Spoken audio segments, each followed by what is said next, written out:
Very good morning. Today's class is on testicular tumors. Let's start with the anatomy. Testis is the male gonad homologous with the ovary in female, which lies oblique within the scrotum, suspended by the spermatic cord. Both testis and ovary arise from genital ridge located retroperitoneally adjacent to the aorta, and they descend. Left testis descends more, so it's slightly lower than the right. They are oval in shape, roughly 4 into 2.5 centimeter in size, and weigh about 10 to 15 grams. Most important part why we need to understand the anatomy is the blood supply. Testicular artery is the direct branch of abdominal aorta. Also, it has collateral blood supply from the cremasteric artery and artery to vas. Venous drainage: the veins which emerge from the back of testis and receive tributaries from the epididymis unite to form pampiniform plexus, which later forms a single vein opening into the IVC on the right side, and left renal vein on the left side diagonally opposite to the left adrenal vein. Along with the blood supply goes the lymphatic drainage. Testis drains into retroperitoneal lymph node. The most important thing is, even though it is a genital structure, but the drainage mainly is in the retroperitoneum between T11 and L4. Majority of the lymph nodes are concentrated at the level of L1 to L3 above the aortic bifurcation. They are located lateral, anterior to IVC, called as paracaval and precaval nodes. Also, interaortocaval nodes are between aorta and IVC, and nodes anterior and lateral to aorta are called as pre-aortic and para-aortic nodes, as you can see in the diagram. On the right side, initial drainage is to the interaortocaval followed by paracaval nodes, then it goes to the pre-aortic and para-aortic nodes, which is quite obvious. From right side it goes first around IVC and then towards aorta. On the left side, main concentration is on the pre-para-aortic nodes followed by interaortocaval nodes. Metastatic lymph nodal disease to the common iliac, external iliac or inguinal lymph node is considered to be an advanced disease secondary to the large volume. Through thoracic duct, we can have supraclavicular or mediastinal lymph nodes, which are also common. Contralateral spread, as I said, is mainly seen with the right-sided tumor. In 15 to 20% of cases, bilateral lymph nodes are involved. Let us come to the topic proper. Testicular tumor comprises morphologically and clinically diverse group of tumors which predominantly affect the young male. It is an uncommon tumor, like only 1 to 2% of all the malignancies in US. In India, the incidence is even lower. Incidence is 0.6 per million and mortality is 0.3 per million. Important point is 95% of the testicular tumor are germ cell tumors. But if we see the other side, 90% of germ cell tumors are testicular, while 2 to 10% are extragonadal. Mediastinum is the commonest site for extragonadal germ cell tumor, can also be found in the retroperitoneum. Cure rates increased with the introduction of platinum based chemotherapy from 10% to 80%. Question arises, the matter is, it is an uncommon malignancy. However, it is important in the field of oncology because it represents highly curable neoplasm and the incidence is focused on young patients at the peak of their productivity. Most common incidence is between the age of 20 to 30 years, but practically speaking there are three peaks. First is at the age of 2 to 4. Second, the biggest peak is between 20 to 40. Third peak is in 50 plus. 4:1 ratio in white is to black, that is more common in the white and more common on the right side. It is a common tumor in high socio-economic status people. Highest incidence can be seen in Scandinavia and other European countries like Germany and Switzerland, intermediate in US and UK, and very low incidence in Africa and Asia. If we differentiate the tumors, then you can see pure teratoma can be seen in the pediatric age group, yolk sac tumor in infancy and childhood, lymphoma in patients more than 50 years of age. Other tumors like seminoma, choriocarcinoma, embryonal cell carcinoma or mixed teratoma in the age group of 25 to 40. If we talk about the etiology, it is 3 to 14 times more common in undescended testes. There is a theory called as abnormal germplasm theory or abnormal germ cell morphology. It has been found in certain studies that in the case of undescended testis, unilateral undescended testis, which is more prone for a tumor, even the other testis has some deformed sperm production, which is all genetically mediated. Second etiology is elevated temperature or interference with the blood supply, gonadal dysgenesis syndrome as I told you, and endocrine dysfunction. There are some acquired etiology also, one of which is trauma, but most of the time it is only coincidental. Like trauma has very minimal or no role in etiogenesis of testicular tumor. There can be acquired because of sex hormone fluctuation or mumps induced orchitis or other non-specific testicular infection can also lead to the testicular tumor. There are certain predisposing factors like cryptorchidism, Klinefelter's syndrome, positive family history, positive personal history, which means tumor on one side makes the male predisposed for tumor on the other side. Intratubular germ cell neoplasm, ITGCN, it is precancerous condition. Trauma, viral infection, hormonal factor or exposure to environmental estrogens. Let's come to the classification. Testicular tumor can be primary, secondary or paratesticular. More than 95% are primary tumors, which are broadly divided into GCTs and non-GCTs like germ cell tumors and non-germ cell tumors. Germ cell tumors are further classified into seminoma and non-seminoma. So, among testicular tumor, primary tumors are common. Among primary tumor, germ cell tumors are common. Among germ cell tumors, depending on the age, 50 to 60% seminoma, 40-45% non-seminomatous germ cell tumors, which can further be divided into teratoma, embryonal cell carcinoma, choriocarcinoma, yolk sac tumor and mixed tumor. If you talk about the non-germ cell tumor, which forms a very small subset of less than 5%, Leydig cell, Sertoli cell, gonadoblastoma and adenocarcinoma of related testis. Secondary tumor can be lymphoma in old age or leukemia or metastasis. So, if we look into the classification, IGCN or ITGCN, as I told you, is a precancerous lesion. Germ cell in 90%, 95%, in which seminoma is 40 and non-seminoma is 60.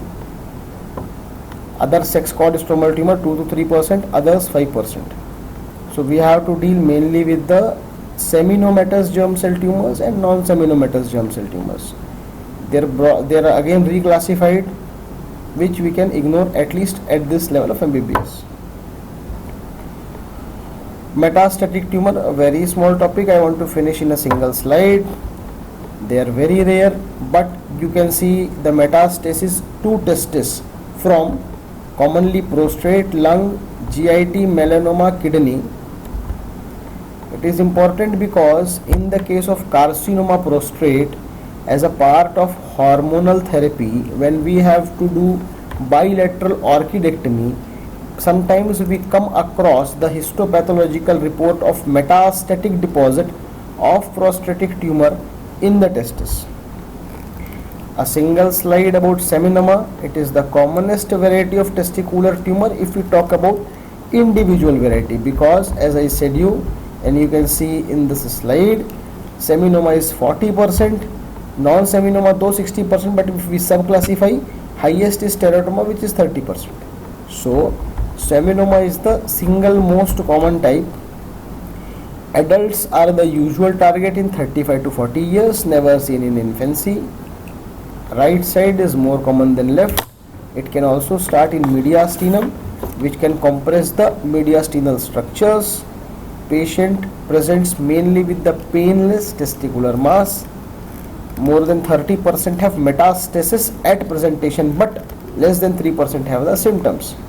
This is the reason why 1/3 patient present very late to the clinicians. If we talk about the clinical feature of testicular tumors, presentation can be because of the local disease or because of the metastasis. Local disease can present as gradually increasing painless lump or hardness in the testis. Patient can also experience abnormal numbness, heaviness, pain or abnormal sensitivity. Some patients experience loss of sexual activity, dull aching lower abdominal or groin pain because of the heavy weight of the testis. Hemospermia, that is the ejaculate has blood specules in it, or generalized weakness. Many patients present because of the metastatic disease, which can be cough or dyspnea. In case of lung metastasis, anorexia, nausea and vomiting, neck mass, lower extremity swelling because of IVC obstruction, back pain because of retroperitoneal lymph nodes, gynecomastia, bone pain, unilateral limb swelling because of lymph nodal metastasis. In our clinical practice, many times when patients have come with the abdominal mass or abdominal pain, doctors fail to examine the genitalia. Patient has empty scrotum, or patient gives the history of orchidectomy because of pyocene. But many of these patients eventually land up having testicular tumor with huge lymph nodal metastasis up to as big as 20 to 30 centimeters of size, causing IVC compression and occlusion. It is not very uncommon to see patients in such settings.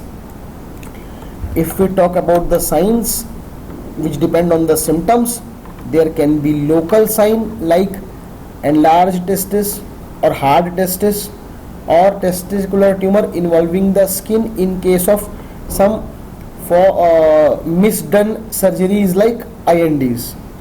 There can be systemic signs like neck node or abdominal swelling or ascites. As I said, spread of the tumor can be local or lymphatic.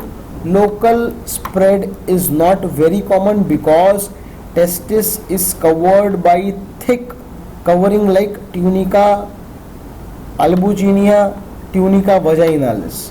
So local spread occurs in case patient has undergone some surgical procedure like for hydrocele or for incisional biopsy or for IND. Local spread can also occur via venous plexus or via blood channels in the spermatic cord. Commonest mode of spread is lymphatic. As I said, right side goes to inter-aortic at the level of L2, pre-caval, pre-aortic, common iliac and external iliac. Left side confines mainly to pre-para-aortic, common iliac, external iliac. Crossover metastasis is more common in the right-sided tumors.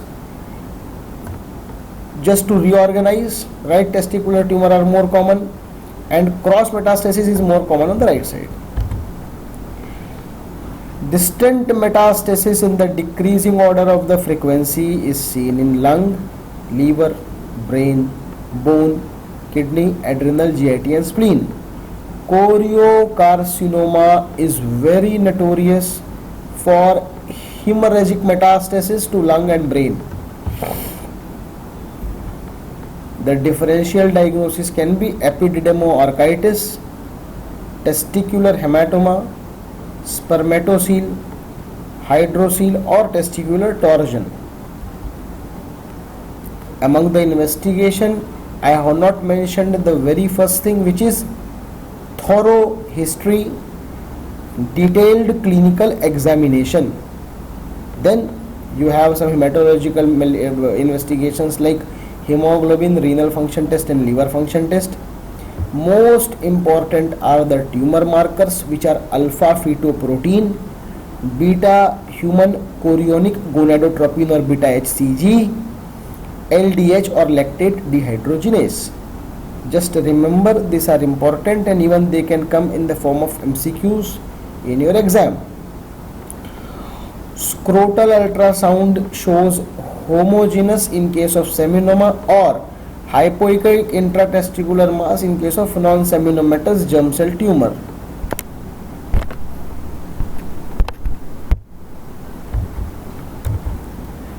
X-ray chest. X-ray chest is done to see the lung metastasis. CT scan, MRI abdomen. As I said you, alpha fetoprotein, beta HCG and LDH are to be done. A very simple mnemonic to understand or to memorize. In English alphabet, A is for 1 and B is for 2. So alpha fetoprotein is raised only in one type, that is non-seminomatous germ cell tumor. If there is raised alpha fetoprotein, the diagnosis of seminoma is highly unlikely. It's nearly impossible, because alpha fetoprotein is produced from cytotrophoblastic cells. Beta HCG, B is for 2. Beta HCG can be raised in non-seminomatous and seminomatous germ cell tumors. There are some pure form of seminoma in which even beta HCG is not raised. LDH can be raised in any type of testicular tumor. Beta HCG is produced from syncytial trophoblast. Alpha fetoprotein is produced from cytotrophoblast. If we talk about the staging after thorough investigation, T1 tumor is limited to the testis and epididymis without vascular or lymphatic invasion. T2 tumor is with lymphatic or vascular invasion or tumor extending through albuginea and vaginalis. Still tumor has not gone up to the skin. T3 tumor invades the spermatic cord. In T1 and T2, tumor is limited to testis and epididymis. In T3, you can see thickened spermatic cord. T4, it invades the scrotum. So, skin involvement is T4. N1, lymph nodal mass of 2 cm or less. N2, 2 to 5 centimeters. N3, more than 5 centimeters. Apart from TNM, there is an S staging which you have to remember. S1, S2, S3. For alpha fetoprotein, it is less than 1000, 1000 to 10,000, more than 10,000 nanograms. Again, alpha is 1. Here alpha is 1. 1000, 10,000, more than 10,000. Beta HCG, beta more than 1. Here it is 5. Less than 5,000. 5,000 to 50,000, more than 50,000. LDH 1.5 times, 1.5 to 10 times and more than 10 times. Many patients come with S3 disease where the tumor markers are in the range of lakhs, 1 lakh, 2 lakh, like that. So S staging also has its own clinical significance. and there is a very important role of tumor marker in follow-up to detect for the early recurrence. A patient comes to the clinic, you have taken a very good history, done thorough examination, you have staged the tumor. Now comes management. Management has three parts: surgery, chemotherapy and radiotherapy. First we talk about the surgery. The surgery for the primary tumor is called as radical orchidectomy or high inguinal orchidectomy.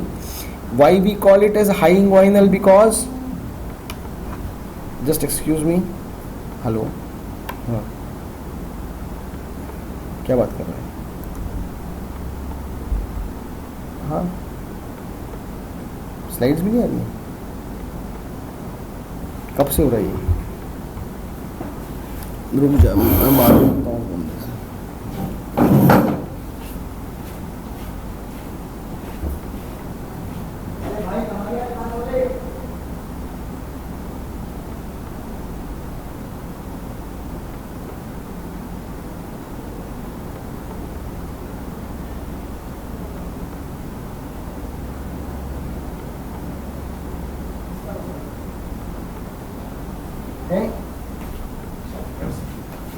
मैं तो पढ़ा ही रहा हूँ, कब से नहीं आ रहा है? अभी ऑडियो नहीं है तो डन नहीं करना।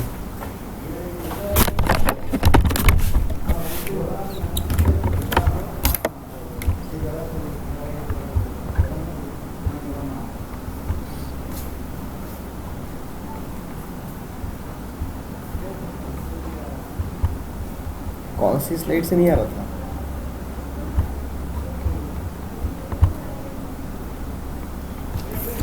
Welcome and thank you for choosing freeconferencecall.com. You are helping people around the world communicate for free.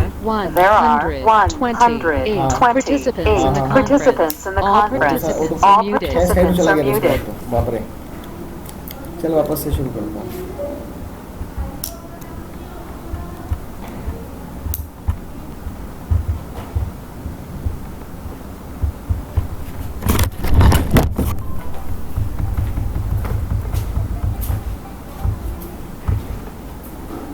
Sorry for the interruption.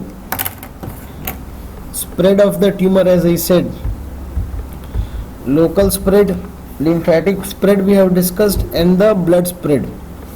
Blood dissemination through blood or blood-borne metastases are more common with non-seminomatous germ cell tumors, and their commonest site are lung, followed by liver, brain and bone. Least is with adrenal, GI and spleen. Choriocarcinoma gives rise to